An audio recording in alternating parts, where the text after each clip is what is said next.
This is the School Success Podcast, a podcast for school leaders to learn from other school leaders what's working and what's not, and to get inspiration and encouragement, as well as strategies to grow school enrollment, connect with families, retain teachers, recruit teachers, and everything in between. You guys are heroes, and I cannot thank you enough for pouring into this next generation that's coming behind us. My goal is you will take at least one thing away from every episode that you can take back to your school to make it better than it is right now. Please enjoy the School Success Podcast.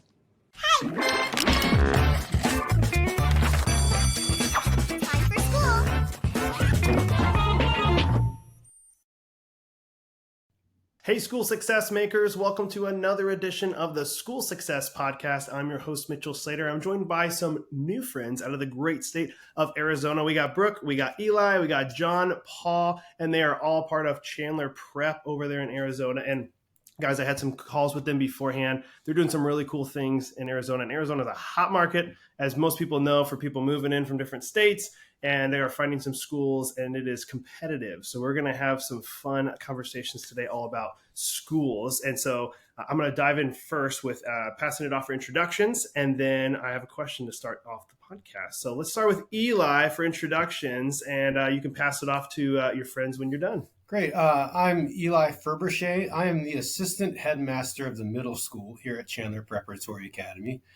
And I know usually folks just give a little background to introduce themselves here. So I am originally from rural southeastern Ohio, a little Quaker community there. I went to St. John's College in Annapolis, Maryland, and did the Great Books program there.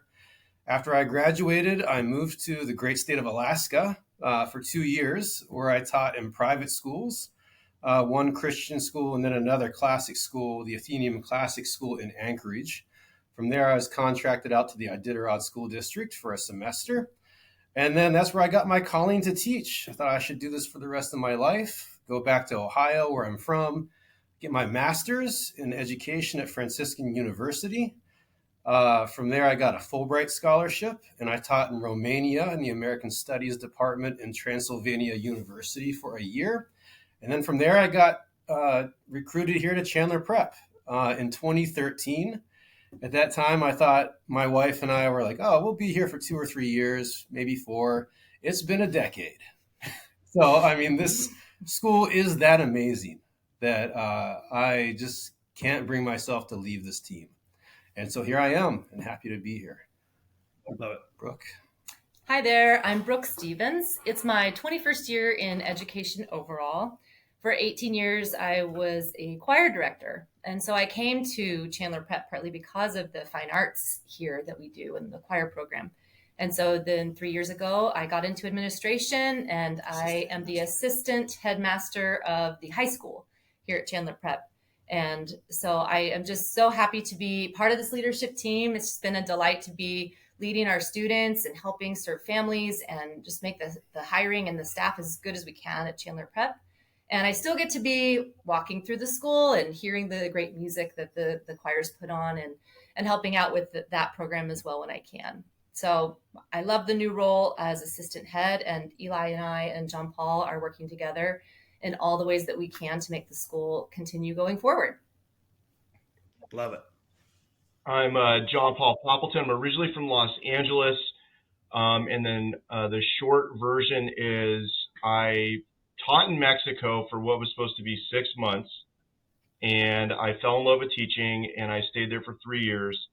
And then after that, coming back to the States, I worked for a Great Heart School in Glendale Prep, taught there for a while, became assistant headmaster, then was parachute dropped into Chandler, and I fell in love with the school.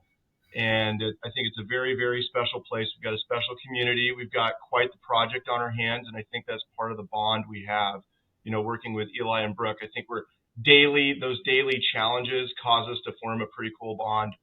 And the hope is that leadership core kind of expands and the culture kind of comes from that. So this is I think it's my 15th year in education, 15th full year. There's some things sprinkled in before that, but yeah, thanks for having us on. Good deal, guys. Well, I love it. Well, all the listeners out there, this is the first time we've had multiple guests on at one time, so I love switching it up and trying something new. So we have them. They're all obviously in the same school, but those that are just listening, we got Eli and Brooke in one room, and then we got John Paul in another room in the school. So it's pretty cool. So I'm liking this setup. We'll see how the fielded questions go, but I always start with the same question for everybody, and it's, if I was to come visit you guys in Chandler, Arizona, what would you say? Mitchell, you got to eat this and do this. What do I got to do to experience the full Chandler experience? All right. First thing I would say is don't ever come here in July. This is some kind of aesthetical experience you're looking for. But that being said, I was thinking there are really three things that you can do. I would say there's arts, there's athletics, and there's outdoors. So maybe when it comes to the athletics, John Paul, do you want to tell a little bit about the Diamondbacks? I am actually coming from Los Angeles. I was a Dodger fan, but I went to a lot of games when I first came here, and I really got moved by some of the heart that the D-backs had. I felt like it was pretty easy to root against them in the sea of Dodger blue in their home field, and I thought they were really competitive, et cetera. So I'm a fan of the Diamondbacks. I know Arizona sports are kind of feast or famine. I think that could be a whole podcast in and of itself. I think coming out here for obviously spring training for baseball, we get a lot of, the Fiesta Bowls out here. Sports are something people come to do here while the rest of the United States gets cold and we become more normal temperature. So I would say Chandler's amazing. Downtown Chandler's amazing. We've got a number of great restaurants and coffee shops. It's got a really good vibe. I think it's really great. I would say if you came out to Arizona, I would go to Pizzeria Bianco. I would go to their downtown original restaurant, and Netflix has a documentary on it. It's world class. I think it's worth the 3-hour wait. People don't realize that. They're like, 3 hours? I wouldn't do that, but I would, and I'd recommend it. So I'd say Pizzeria Bianco is a great way to get to know the 48th state. All right. Anything else, Brooke? You got anything? Sure. Just the art scene is amazing here as well. We have some local centers of the arts, Chandler Center for the Arts and Mesa Center for the Arts. And in fact, in Mesa right now, Southwest Shakespeare is performing right now Macbeth, and they're doing it over 3 weekends. And our drama teacher actually has a role of Macduff in the show. And so anyway, a bunch of students of ours and families are going out to the art scene as well quite often. We have First Friday in downtown Phoenix that draws a big arts crowd. Lots of choirs around and orchestras, and there's a lot to do for kind of anyone if you come to the Phoenix Chandler area for sure. Yeah. And then I don't think you can come to Arizona, especially if you come in when Alaska is under 6 feet of snow and it's beautiful here. The outdoors are really amazing here. That's why I moved to Alaska originally. And so I've been really glad living in Arizona to be able to experience the mountains and the deserts here. So if you go hiking at Lost Dutchman National Park is beautiful. The Superstition Wilderness area is just outside the city limits, outside of Mesa. And I mean, you can backpack out there for days, and it's gorgeous. And if you want the urban hiking scene, as a Camelback Mountain is sort of right in the middle of Phoenix, and is a great mountain to hike up, and you just kind of get this amazing sort of cityscape view from there. But if you want to go see nothing, all you have to do is drive half an hour, and you are in the middle of nowhere. And for food, I can't believe John Paul didn't mention tacos chihuas, which I think good point. Which I think he doesn't. But tacos chihuas and Mi Casita Taqueria, 2 of my favorite Mexican places here. And then if you want to clear your sinuses, go to Los Dos Molinos. It's a New Mexican style restaurant here. If you have a cold, it'll burn it right out. So, if you want an instant cure for the common cold, that's it.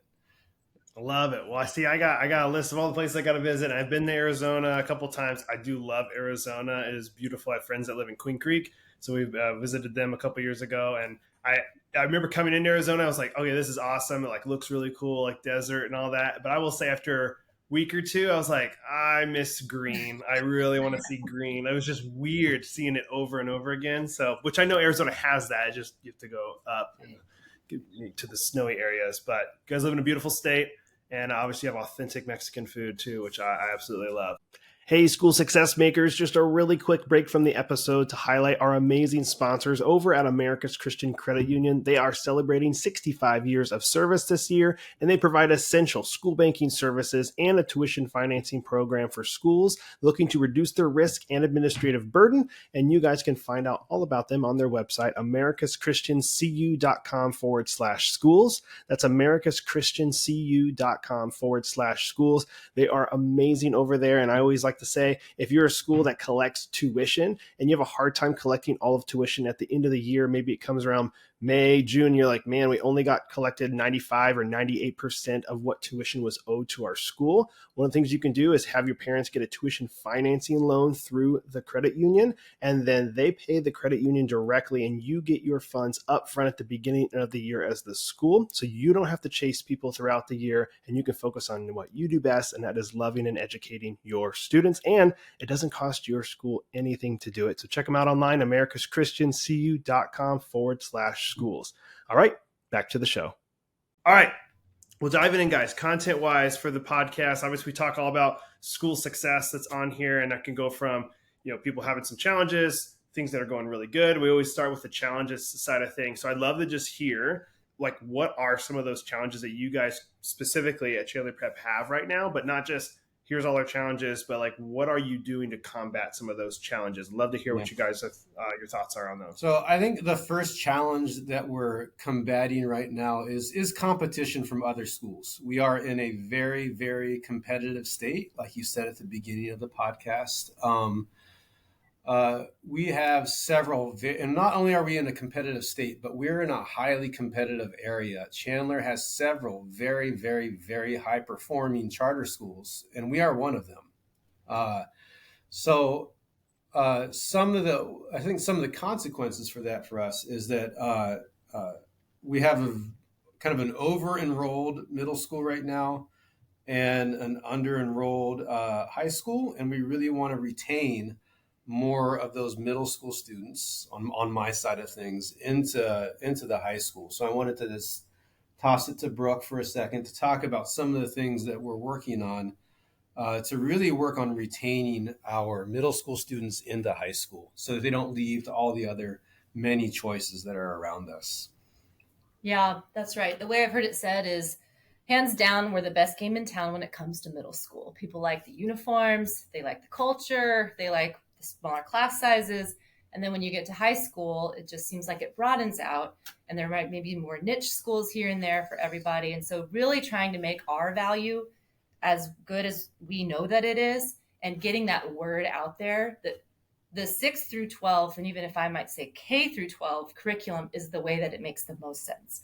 What we're doing with classical ed, you really want to see it through to that finish line of that 12th grade year, where things have cycled back now, and the critical thinking and the class dynamics and how the flow of the scope and sequence is thought out through all 7 years of study at the prep level that we have.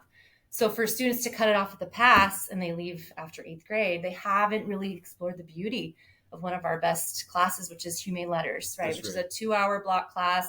It's the humanities, combining the history with philosophy, with literature, with writing, ELA. All of that is built into a block class. And what the teachers can do in that class is just beautiful. What the students learn how to do in discussion and how they learn how to read. And I guess what I would say to shore up the point is that when students and parents can see what we offer and they know what it is, I think it's something that they do want to try out. But because of our curriculum, we don't have electives in every single grade. Senior year, there are elective choices. But the curriculum in high school, I think we just need to do more to get it out there. Yeah, to speak into that a little bit, this is where we are really, I think, working on our marketing more, because parents will often choose our elementary and middle school by word of mouth. A lot of times in the various communities that we have here, they hear, "Oh, Chandler Prep is a really great school. The culture is good. The academics are high. The teachers are excellent. We have got, what was it, niche.com, John Paul, where that we had the best teachers in Arizona." Yeah, well, we were third in Arizona, but definitely the best teachers in the immediate area by Yeah. far. So according to niche.com. we have, yeah, our teachers are excellent, and so they come through the middle school, but they don't know what classical education is, right? Like, so these parents are coming in, they don't know, they're not even sure that why we're reading what, Plato, or you're reading Homer, you learn Greek, you read, and then freshman geometry. We don't do like a public school geometry thing with algebra with shapes. They read Euclid's Elements of Geometry, the ancient Greek math books. So we have to make the case to parents while they're still in our middle school what classical education is and why they should choose that over all the many plethora of choices that they have around us. Because one of the things that that is a challenge, but is something that I love about our school, is that we have an all required liberal arts program. Students have to take 4 years of humane letters. Everybody has to read Plato. Everybody has to read Dostoevsky. Everybody has to read de Tocqueville. Everybody has to read Descartes. And then everybody has to do Calculus 1. You may not think you're good at math, but we think everybody is capable of accessing calculus. And that's like an audacious thing to say. I mean, and we think everybody should do fine arts. Fine arts are not an elective here. Every single year at Chandler Prep, they have to do a fine art, and they cannot opt out of it to have a study hall, right? So sometimes parents want to go somewhere else because they want more choice. They want, "Oh, I just want to do STEM, so I'm going to send my kid to a STEM school." Or, "I just want, my kid's artsy. They're not good at math, so we're going to send them to Arizona School for the Arts," or something like this, where they can do more drama. And as a liberal arts school, we demand that all of our students have a well-rounded education. And I think what that prepares them to do is to not be afraid of anything. So that when they go to college, like, they're not afraid of college algebra or college calculus or whatever course they're required to take that maybe most students want to opt out of. And we have had a track record of getting students through college more quickly than our competitors. And that's something I think that goes to show the power of a liberal arts education. I don't know if John Paul, well, real quick on that one, Eli, is there a disconnect between, well, I guess two questions for this. Is the middle school and high school separate buildings? And then is there a disconnect from, like, you're obviously you're lower in high school. So is it too much for them? Are you seeing it's almost too much, like, not in a bad way? Yeah. Like, they're like, "Oh my goodness, there's so many things that school requires that I don't think we should be requiring this because this is not what I was brought up as." And is there kind of like a clash on family culture versus your school culture? Yes. And that's the reason they're leaving? Do you have more reason behind that? Yeah, well, that's good. We are not separate buildings, so we're on separate sides of the building, right? So middle school's on one side, high school's largely on the other. To address that point, actually, is our Titan House system is another way in which we're working to retain more students. Jump, I don't know if you want to say something about that. I'll get to the second bit of your question in a second here, Mr. Slater, but about family culture and stuff. But I did want to say something about the Titan houses and that trying to be sure that we don't run two separate schools, right? Because Mr. Poppleton is the headmaster of both. And then I essentially handle all of the daily operations and day-to-day of the middle school. Mrs. Stevens handles all of the day-to-day and daily operations of the high school. But this is why our leadership team is so powerful, because we operate, the three of us, as one school. But it's a big, we have over 700 students here, 6 through 12. So, Mr. Poppleton, can you say something about Titan houses and making us one school retention? Sure. I think the tension between the schools is real. One thing we haven't really talked much about is there's a K-5 on this campus too. So it's really, as Brooke said, K-12 experience here. And that's one thing. Thankfully, we do retain a lot of our students here, but we always want to retain more, especially, students that we know are going to thrive here. There's a variety of reasons why they would, want to go do something else at another school, but we want to see them get through that finish line to finish that great work. And there is a tension between family culture and school culture that we're constantly trying to stand in the gap for. We really try to serve our families. We partner with them, which means we communicate regularly. And we try to set up a really good relationship with them. Even though we are, 700, I think that's kind of a medium-sized school. In the world of charter, it's probably a little bigger, at least with a lot of the schools we see here. But that we're still in a position where every kid is known. So especially when kids are going off to high school, at least we can know who each kid is. Every kid's going to, someone's going to greet them every day. Someone's going to look out for them. Someone's going to see if they're in a bad mood and say, hey, are you okay? Like, that's one of the big things we can offer here when some students are choosing because of athletics or maybe electives to go to a school with over 2,000 enrollment. So there is that tension there. One thing we do that really I think is part of our secret sauce, but can be hard to taste at first for some families, is we ask more of our students. So to graduate from our academy, they're going to be taking more hours of class. That, of course, equips them for college. But when some of the senior years at neighboring schools, kids are putting it in neutral, maybe going to a couple of classes, and then there might be at the food court at the mall. Literally, I go to the bookstore there sometimes to pick up a book, and I'll see kids out of school, and I remember, oh, wait a minute, they're seniors, and they don't need to be there all day. Anyway, so we actually require that they take a very robust core.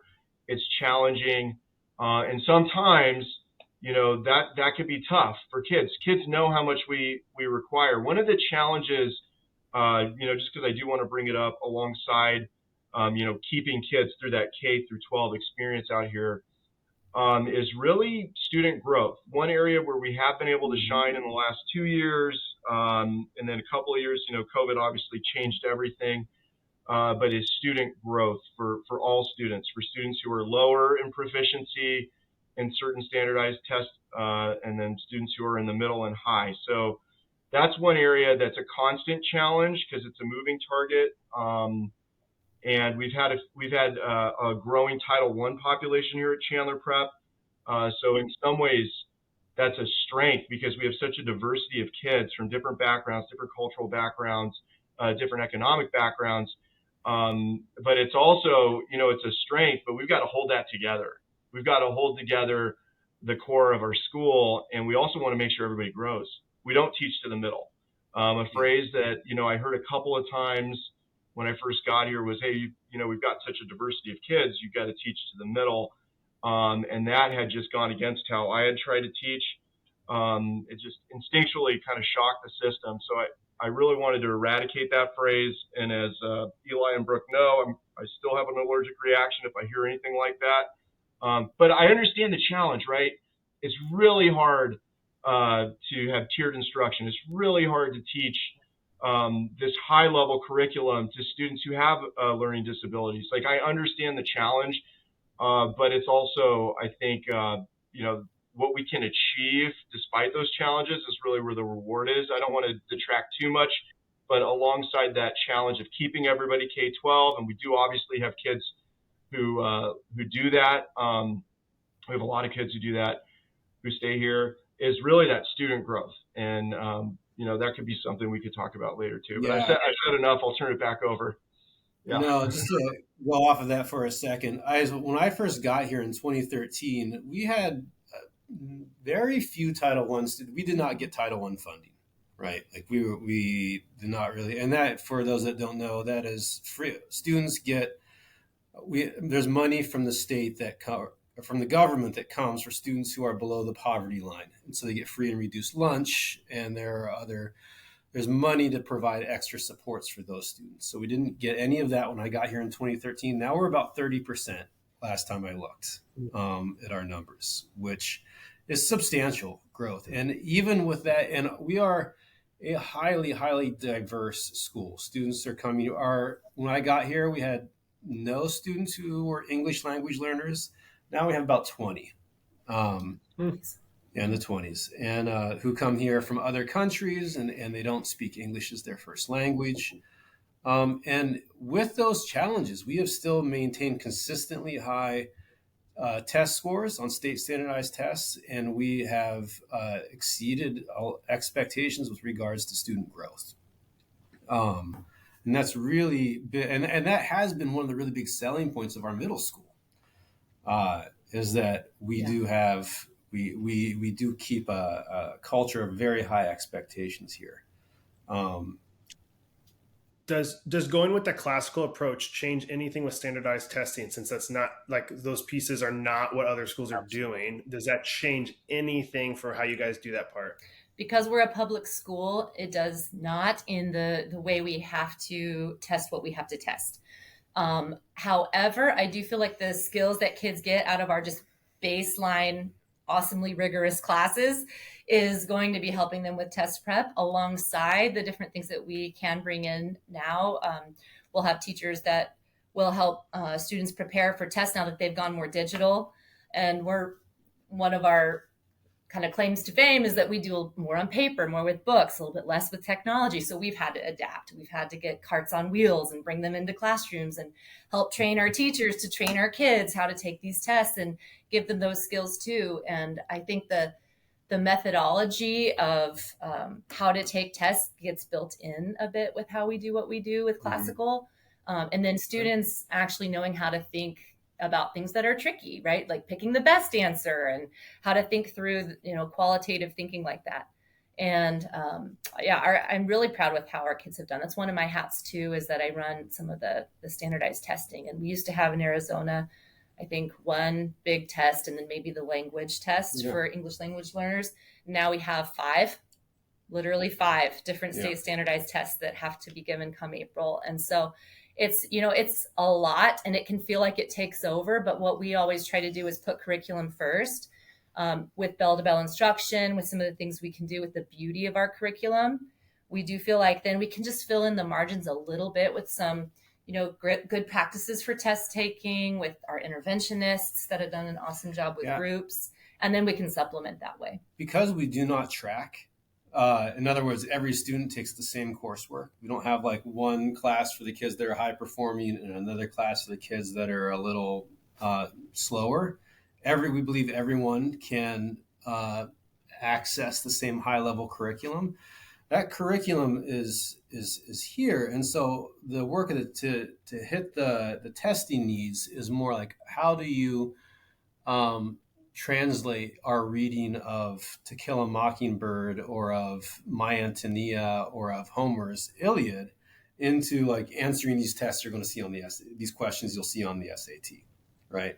So they're already being challenged, and they're already having to do a pretty heavy cognitive lift and seminar and in the math that they're asked to do. And really it's just a matter of just a little extra and showing them how to apply what they're doing in class to the test.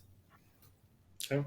So I have two questions for the challenges. One that we'll kind of finish up that section to go into before we go into the next one. And I'll go and share both of them so you guys can think about answers for it. So I know you guys, obviously you're a public school. You're also then doing the classical approach, which is, I know, unique, but you're also a part of a bigger piece of body of schools of Great Hearts. And I'd love to kind of explain that when you answer the question, but I know you're a part of that. I would love to know, is that a challenge or is that actually easier? Because I'm assuming they provide different services for you and softwares and different processes and systems that maybe, a lot of our listeners are one person schools, whether private schools that are just, they figure all their own stuff out. The board decides things. And so there's complexities there, but maybe yours is super streamlined because it's like, hey, here's the model to follow. Yeah. So I'd love to chat about that piece from you guys. And then the last one of that challenge would be to talk about the voucher system in Arizona that we kind of hinted at before we started recording. And just if that's added some complexities and challenges for you guys. That's really, I'm glad, because that really gets into some of the bits of our leadership team structure too. So like I say, Mrs. Stevens and I handle all of the day-to-day really of the middle and the high school. Mr. Poppleton does a lot of our interfacing with the network at large and with the lead office. So Mr. Poppleton, if you could just speak into that question a little bit about what it's like to be part of the larger network. Yeah, absolutely. And I think you're always going to have, and 𝐿 has absolutely said this, you're always going to have some tension between the ground and then, a network center or, we call it the Phoenix home office. I would say for Chandler Prep, we're in a unique circumstance where we're one of the first 𝐿 schools ever founded. I believe we're on our 18th year, which in charter school, it's probably like 4 or 5 decades, like charter school years. So, but that is, joking aside, that is a fairly older established, it's a fairly older established school in the world of charter here in Arizona. And I would say before the pandemic, I saw more of a, in some areas we had things, we thought we had them figured out, and 𝐿 was playing a little bit of catch up. So maybe it's a curriculum adjustment we've made to better, prepare our students for standardized testing. That would be, a random example where, we've kind of figured this thing out with Euclidean geometry to prepare our kids for tests. We just supplement with more, modern geometry, and we spliced it and put it in the curriculum. Eventually, 𝐿 had that project, a couple of years, a year or two later, built out. So there was this little bit of a lag because we had a number of teachers who had been doing this for so long, and we've had to figure out some things on our own. When the pandemic hit, I, especially as a school leader, I felt so outmatched by some of the challenges. Do we wear masks? Do we not wear masks? Are we in person? How do we communicate this latest finding? How do we navigate the political landscape? Those were all so beyond what I felt competent or capable of doing. And I felt like in those moments, we really leaned on 𝐿. And I think since then, 𝐿 has really grown and evolved. And there's always going to be some tension there between the ground and the people who aren't on the ground. But I think it's less than it used to be. At least from my perspective, as 𝐿 kind of builds out. And there's still a lot of growth because 𝐿 is becoming more of a national, charter organization. And we have a private school that 𝐿 runs here in Arizona now, thanks to the voucher system. They also advise other, classical charters. So they're growing too, but I would say, there was a moment, at least from my perspective, where Chandler Prep, in many ways, in humility, we were a little bit ahead of the curve because we had been around for so long. But I feel like 𝐿 is kind of setting that pace, and they're bringing value to our day. I was in a meeting this morning, and we're looking at ways to get the message of our high school out to parents, and there's a number of resources at our fingertips that weren't there, and they wouldn't be there. And I'm sure smaller schools, I think they have advantages, or like a single school versus something in a enterprise like 𝐿. They have the advantage of autonomy for the most part, although of course they have their board and they have that tension right there depending on their setup. So it's I think simpler in some ways, and I could see some benefits, but I'm sure, especially here in Arizona, they're feeling the crunch of things like human resources, payroll, like all of those are real challenges. And it looks like there's a little more red tape than there used to be in the state of Arizona to set up a charter, or it's harder to do now that there are more charters. Yeah. So, I think, at times like this, I think we're really blessed to have 𝐿 involved the way they are. Yeah. Can I speak into that just a little bit? So one of my hats as assistant headmaster is hiring and recruitment of new talent. So I go through so Great Hearts has this huge hiring system, right? So there's like this big database that I log into, and we have, hundreds of, thousands really of applicants to sort through. When I was right out of college, I worked private schools, and that was rough. Like it was not really a living wage in Alaska that they were paying me at that time. And you hear on the news that teacher retention is a problem, teachers are leaving. And of course, the cost of living here in Phoenix has just really gone up a lot in the past couple of years.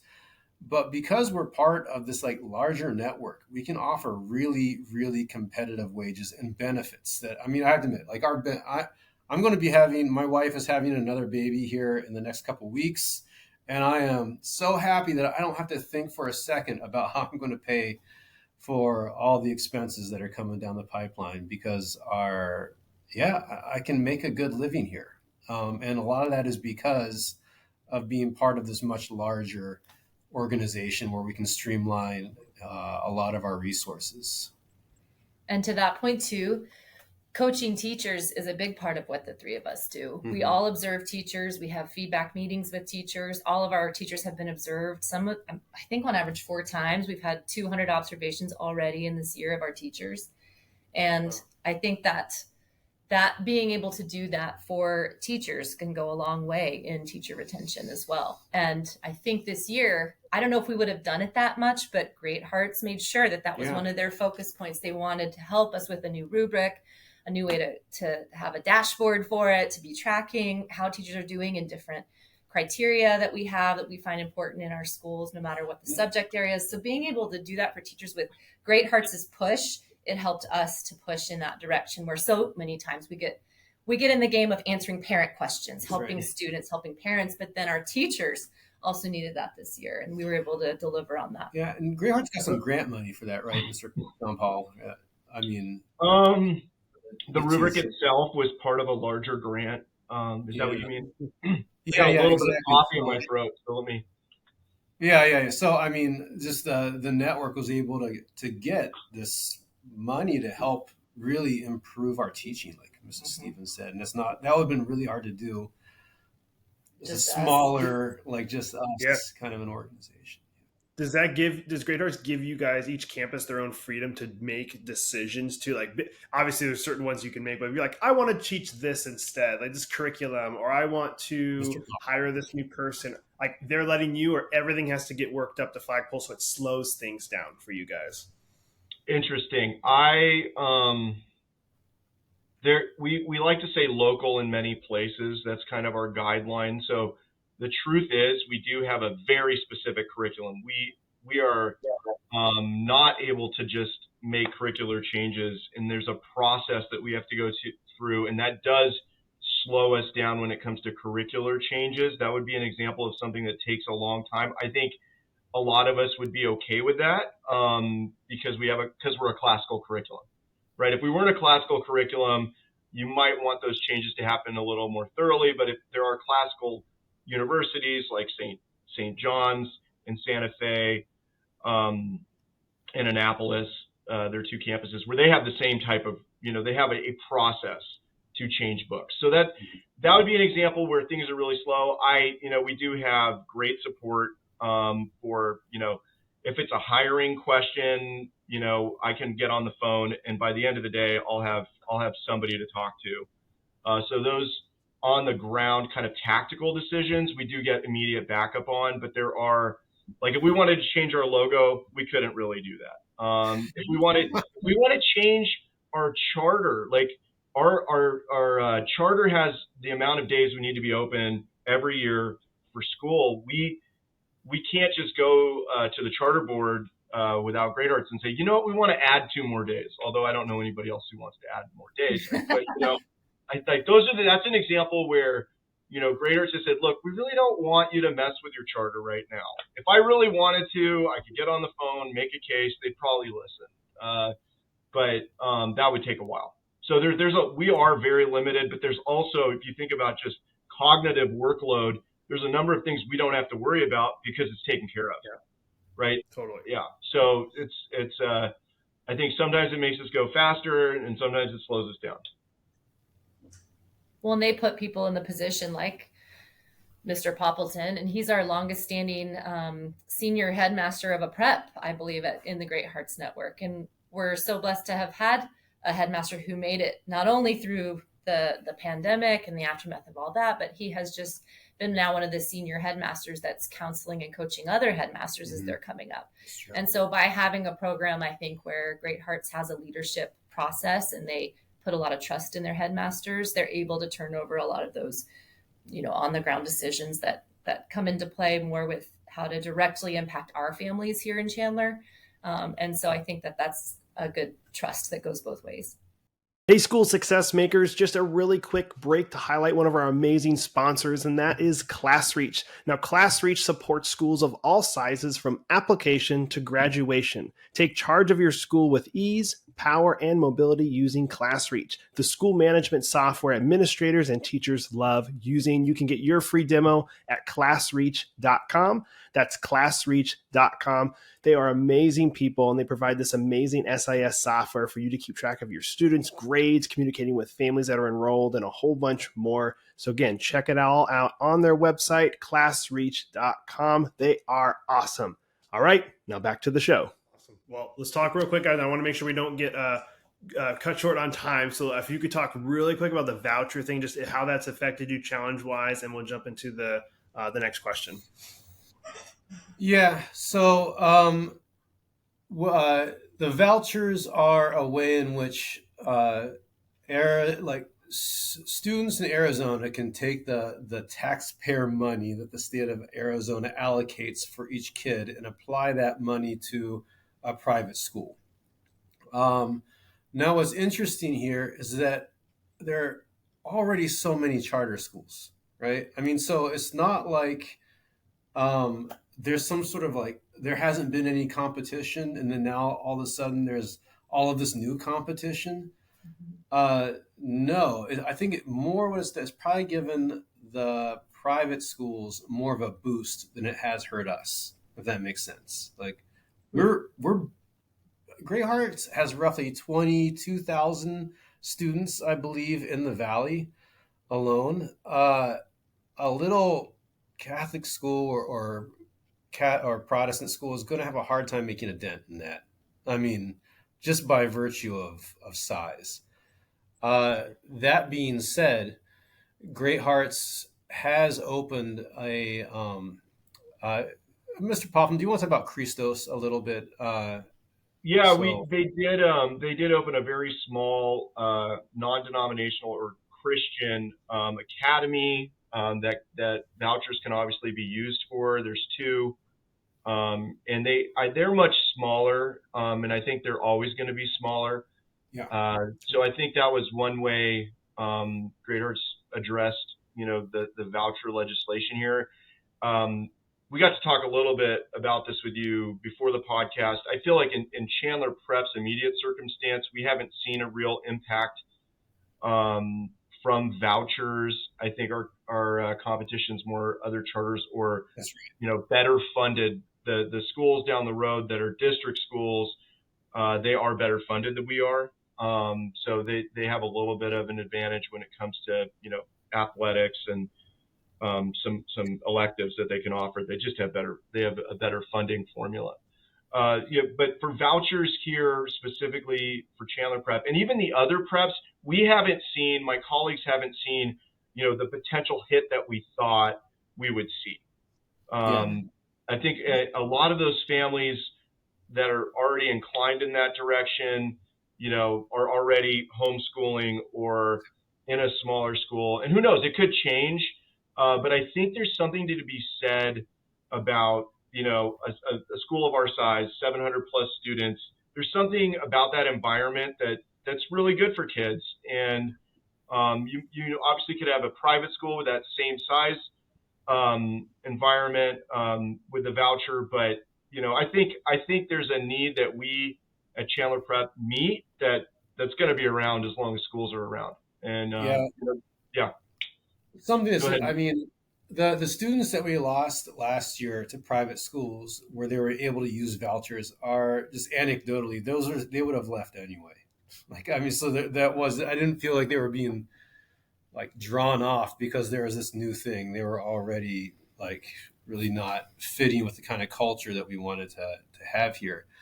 One of the things that's interesting about us is that we are John Paul used to talk, well, I haven't heard you say this recently, about us being kind of in our adolescence as a school. And I think we're still there in a way. We're kind of, insofar as like when you open a school, and when I came here in 2013, we were still kind of in that news, and Mrs. Stevens too, because you were here in what, 2011? I think right? 2011 was my 2011, first right? year.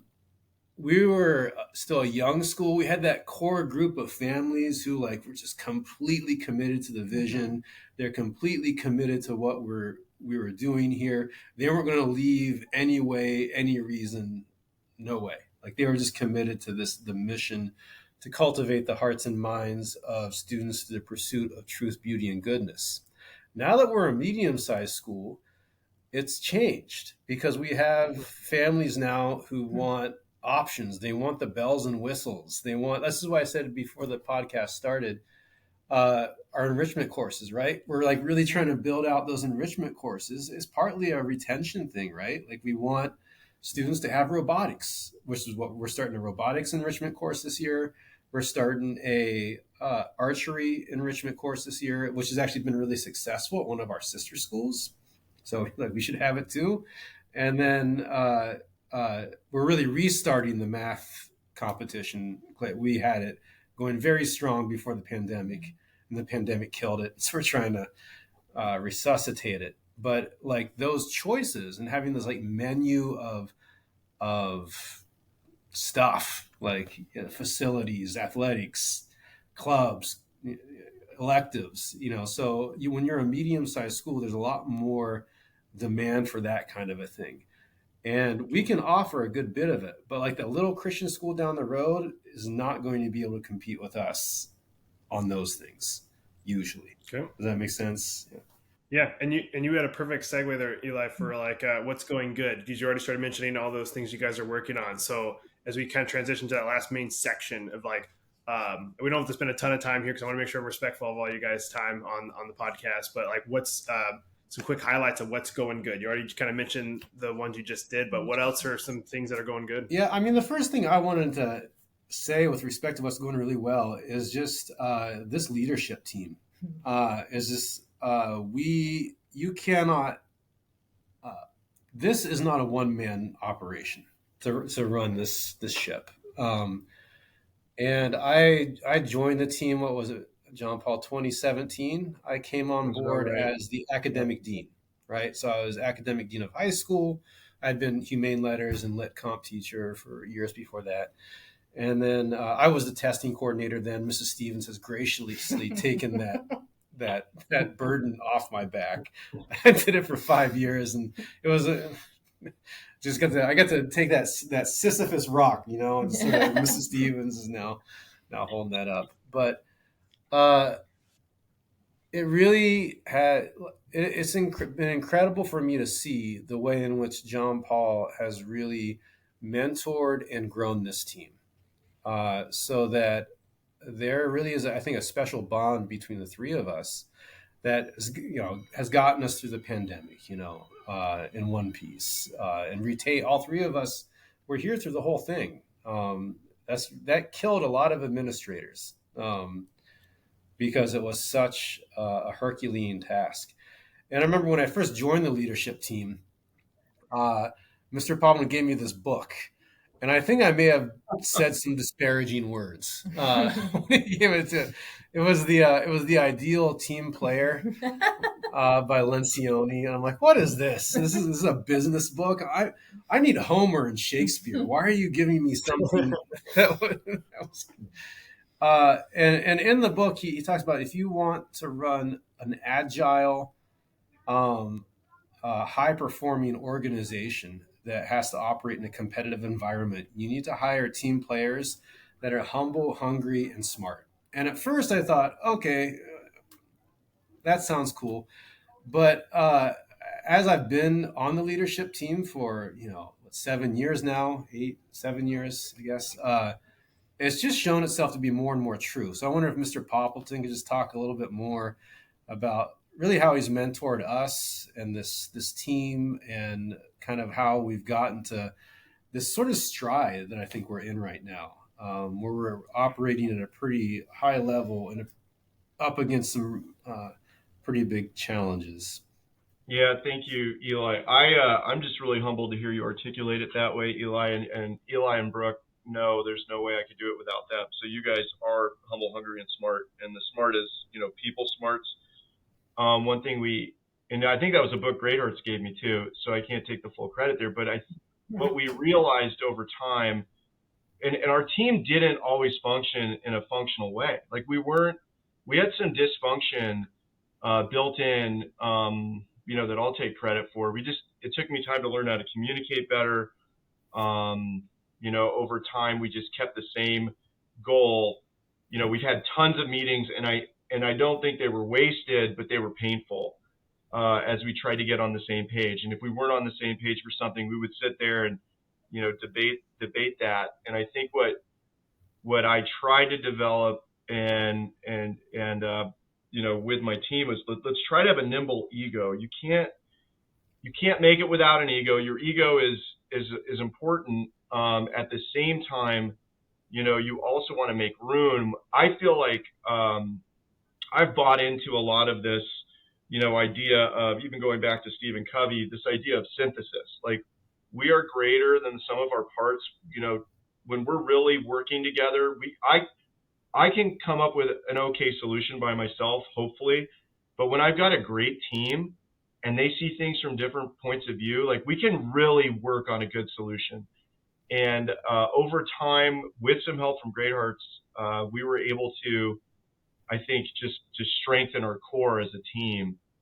Each year has been a little better. And Eli's been a healthy skeptic. Like I tended to think, wow, I've got such a great team. Everything's going great. And then every year's like the rug would get pulled out from underneath me. Like, what just happened, right? And Eli was kind of, really good at keeping me grounded. We take surveys about how well teamwork's going this year. And I don't know, they're anonymous, but I feel like Eli's the one who was always a little more honest than I was. Eli is bringing us down again. But the truth is, he was bringing us up because he was saying, no, this is still dysfunctional. Right. So when he says we're communicating better, I know that's true. And the same thing with Brooke. She's very honest. We definitely don't, disagree. We don't agree on everything. So that leads to, I think, better solutions, right? And if I could hope for anything for other schools, it's, obviously finding incredible teammates that I have, which I'm very thankful for, and I don't think is the norm. But keeping that core together, finding a way, like, I think there's so much turnover in education, and obviously turnover can be good. But I think there's probably just a little too much of that. So you want to find ways to grow because you're in similar positions. But the fact that we've all been on the same team for so long has enabled us to communicate better, problem solve better. There's this thing also by Lencioni, Working Genius. I'll plug that. It's I don't know if you're familiar with it, Mitchell, but it's with the test. Yeah. So that helped us too, because all of a sudden that all of our world just made more sense. It was like it went from black and white to color, and I'm WI, which makes it really hard on people who aren't, right? Wonder and inventive, right? So I'll sit in a room and wonder and problem solve for hours. I'll go home feeling great. And then the people who are more tenacity driven are ready to throw me, off a cliff, right? So I'm like Brooke. So we're able to speak that language, like. And I'm the discerner, so I'm like, wait, guys, what is going on here? Like, I don't. Eli, what is your discernment and wonder, Eli? Yeah, wonder and discernment. Yeah. So we learned what each other. We learned what that was, and I'm not even a huge fan of these kind of inventories, and I know Eli's less a fan of that, than I am.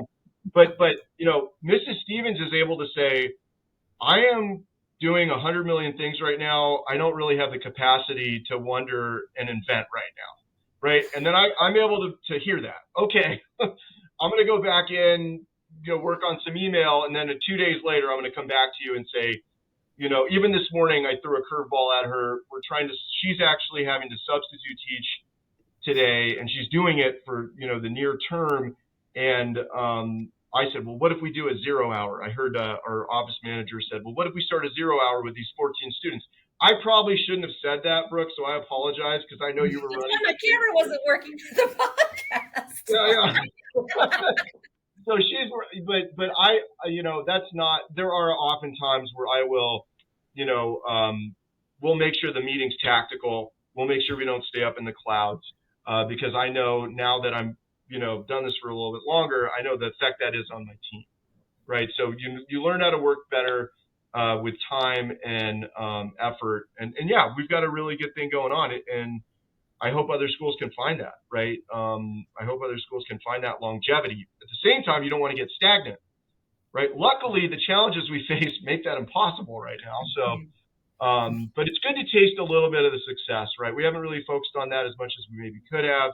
But as Eli said, we're seeing a lot of things, break our way. We're in this adolescent phase. I think our goal is to become a mature school, a school that's going to last decades, that's going to have traditions that last decades, that families send multiple generations to. Like, that's obviously the goal. And in the world of charter, I think that is very ambitious and it's a noble goal. So that once we hit that stage, I feel like our work here, or at least my work here, will be accomplished, right? Once we're able to move from this adolescent phase, which is good, and it's like teaching an 8th grader, right? Like, we've got a lot of capability, but we need to learn how to channel that a little better. And I think we're getting, this year we feel like we're a step closer. Doesn't mean it's easy, but we're seeing some more of the rewards. We're seeing like our growth scores from the past few years. We're seeing a lot of joy on campus. We're seeing great instruction. Like there's just a lot of things after, spending time in the trenches of building this leadership core. Some things are finally breaking our way, and you feel a little bit of that wind in your sail, and that goes a long way because, as we know, this work is not easy.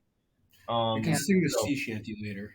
I was going to just piggybacking on that. Our kids are happy, and we had a really strong start to the year. We did 2 early on in the year high school retreats, just getting our kids outside, getting them together, getting them happy. I mean, we are here just to try to help our students have a good life ahead for themselves. And we just can't forget that perspective, that mission, right? It's about the students. And so seeing the students be happy this year at the start of the year, and they're not happy because we're just letting them do what they want. We're keeping the bar really high, but bringing them along in community. That's one of our themes this year, strengthening learners through community.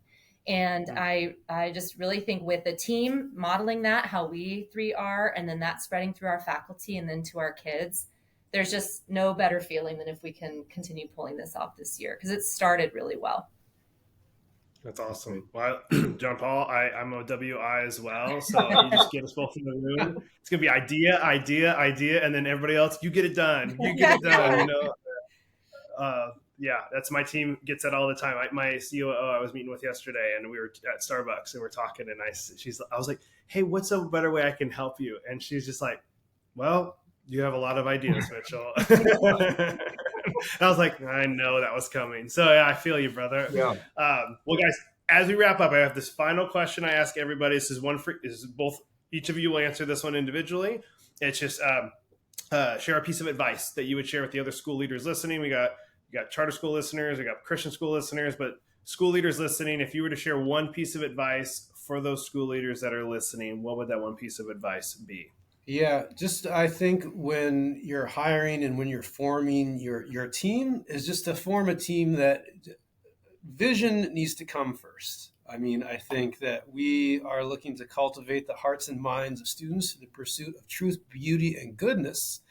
Then here at Chandler Prep, we also have, we kind of call it a submission statement, to challenge and encourage and invite all students to learn as a way of life. And if teachers are not committed to the classical liberal arts mission and doing that for everybody, that special ed, from English language learners, everybody that comes through our doors, then they're not going to be a good fit here. Mm-hmm. So we really, if we're just hiring some sort of high performer genius who's not committed to the vision, it's not going to go well, and it's going to cause more problems in the long run.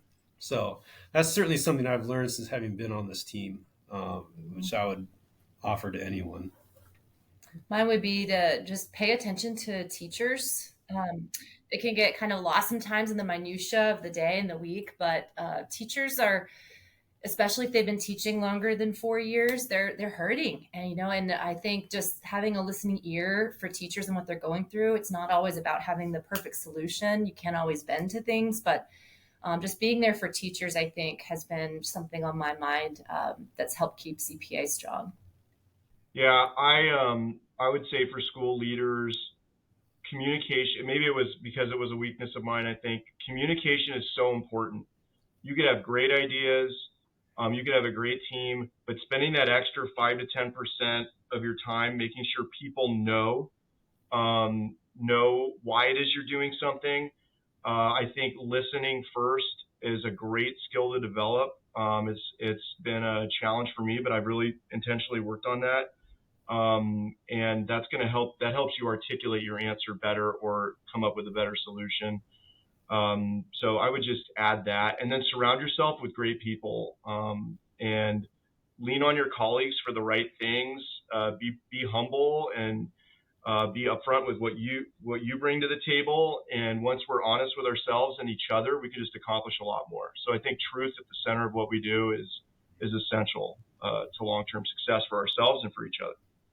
Yeah, love it, man. You guys, I think we crushed it here. So it's gotten the world record for the longest school success podcast we've ever had. So we have the first trio interview and the longest one. So I'm loving it.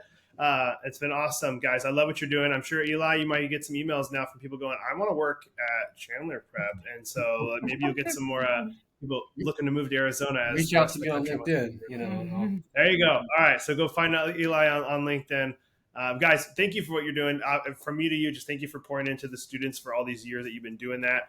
This is why one of the reasons we started the podcast to begin with was just to have hopefully another resource to help teachers grow and get better and learn from each other, learn from others. So I love what you guys are doing. If I'm over in Arizona in that area, I would love to come by and see the school and meet you guys in person because I love what you guys are doing. So keep up the good work, and thanks for being on the podcast today. We'd love to have you. Thanks for what you're doing too. Thank you, Mitchell. Well, another huge shout out and a thank you to John, Brooke, and Eli for taking time and being on the podcast today. I loved the interview with 3 people at one time. It was interesting but different, and it was super duper fun because everybody could feed off of each other. So as always, I'm hoping you guys were able to get at least one thing from today's episode that you can take back to your school to make it better than it is right now. Now, we have some great resources for you, so please make sure you're taking advantage of all of those. First one, join our private Facebook community. It's just for school leaders called School Success Makers. I'm personally in there, and I'd love to see you in there as well. We also have the School Success Report on our website, schoolsuccessmakers.com. Go sign up for that. That's going to come out weekly. We want you guys to make sure you're up to date with things happening in the education space. We're going to do some really fun things with that School Success Report. So make sure you don't miss it. Sign up for it. It's completely free. I want to make sure you're getting these resources because we got some great ones. We got the free private community. We got the School Success Report. We have the podcast. So make sure you're always pouring into yourself, making yourself better than you were yesterday, just like we're trying to do the same thing for schools in that area. And if you guys have any questions, comments, concerns, ideas, or anything that we can do to make the podcast better or our community better, let us know. You can fill out one of the forms on our website on schoolsuccessmakers.com and let us know. And as always, guys, we're going to be here next week with another amazing episode as usual on the School Success Podcast. We'll see you then.